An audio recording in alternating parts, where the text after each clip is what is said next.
Welcome to Coruzant Technologies, home of the Digital Executive Podcast. Welcome to the Digital Executive. Today's guest is Perrine Farque. Perrine Farque is the Managing Director of Inspired Human. She is also the best-selling author of Inclusion, The Ultimate Secret to an Organization's Success, and The Successful Hybrid Team, What the Best Teams Know About Culture That Others Don't, and also the founder of Inspired Human, a leading diversity and inclusion consultancy based in London. Perrine was also nominated in the top 50 most influential women in the UK tech by Computer Weekly and a judge at the Diversity in Tech Award. Perrine helps organizations create inclusive and diverse workplaces that better attract, retain, and develop talent. Well, good afternoon, Perrine. Welcome to the show. Good afternoon, Brian. Thanks for having me again. Yes, it's been a while. I think it was about 2 years ago we had you on the podcast here, but you've obviously have written another book here, and that's obviously why we're meeting again. And I love you getting on the call today. I know you're based out of the UK in the London area. So again, I appreciate the time and so great to have you on again. Perrine, let's switch gears, jump right into these questions here because we want to dive into some really good stuff. Again, great to have you back 2 years later. You were talking about your first book back then, but now you've just published the second book. We're going to talk about The Successful Hybrid Team. Could you fill us in on what you've been doing the past 2 years that led you to write your second book? Absolutely. It's been busy. So I've been helping businesses with attracting talent and retaining talent by really embedding diversity and inclusion in their culture. So really partnering with organizations, partnering with leaders to ensure they have a great culture that attract and retain talent. I've delivered another TEDx talk as well. I've been interviewed on the BBC a few times. And of course, I've published my second book with Wiley, which was a wonderful experience. And I have so much more respect than I already had before for published authors. It's so much work, but it's worth it. That's awesome. And you do put in a lot of work. I see it. I see the work that you put in there just out on social alone. And so writing a book on top of that's got to be certainly a heavy lift. So thank you for sharing that. You're an inspiration to me and many others. Trust me. Thank you. You're very welcome. Okay, Perrine, let's talk about this second question here, the 4-pillar framework, right? The big thing that I did take away, and I highlighted in the book actually, is around the 4-pillar framework is those 4 things are obviously create a unified hybrid leadership team, build extreme transparency, over-communicate through all channels, and unify cross-cultural hybrid teams through culture awareness. Would you say this is the blueprint for leading a successful hybrid team? Yeah, I think, leading a successful business today in 2023 is you have to embrace hybrid work, right? Regardless of your company's policy, it's the way customers work, it's the way partners work, it's the way vendors work. So if you want to be successful in 2023, you have to embrace hybrid work.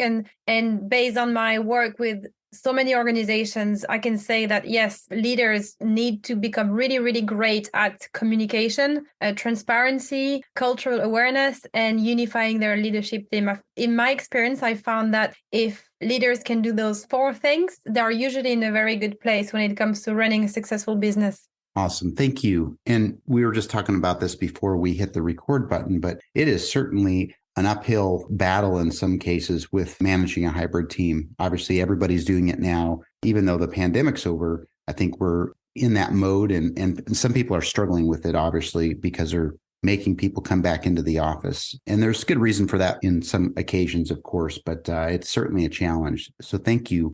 Perrine, third question here. Point in the book I thought fascinating was you talked about a CEO that implemented a single source of truth intranet, where she built extreme transparency to ensure the team's success.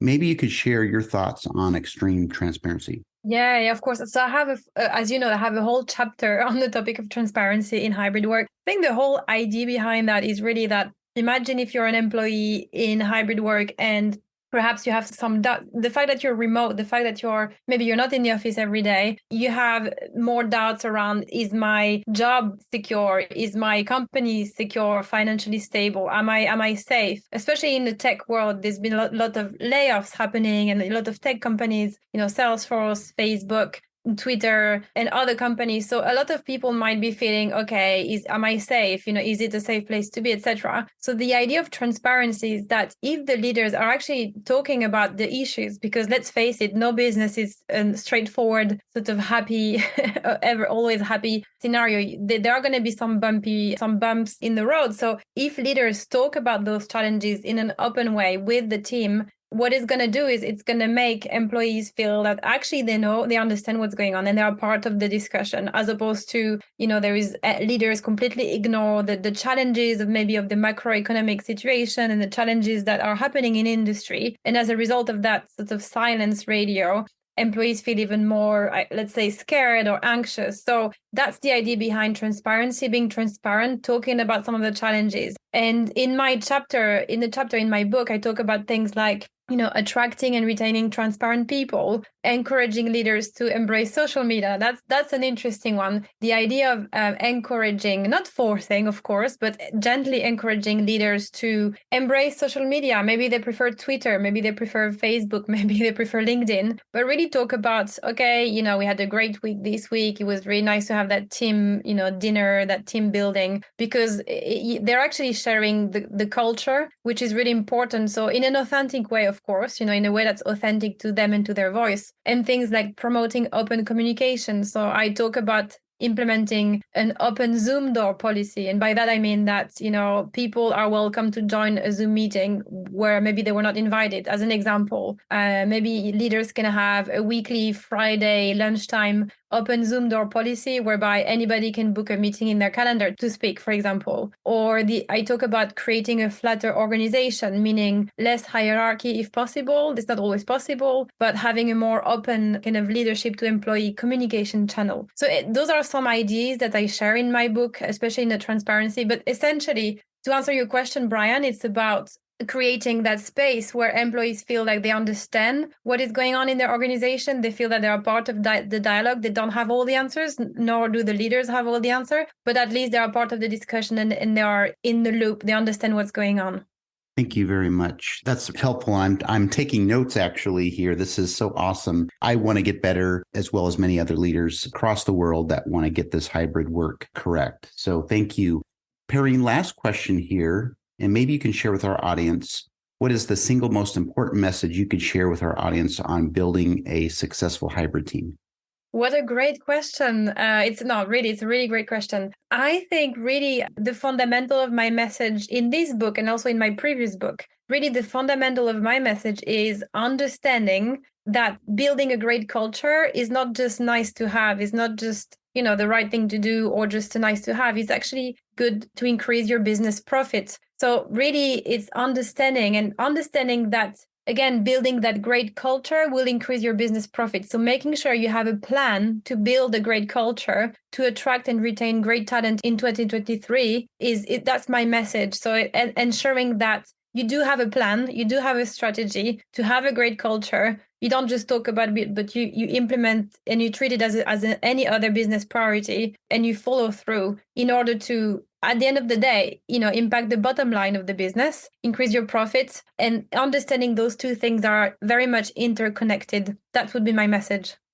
Thank you. I think that's great. And you're absolutely right. We got to get that culture right. And I know once that culture is right in an organization, it becomes a very well-oiled machine. Obviously, that helps with the bottom line. So thank you again. Perrine, we're going to switch here. I just wanted to let you know it was a pleasure having you on today, and I look forward to speaking with you real soon. Thank you, Brian. Bye for now.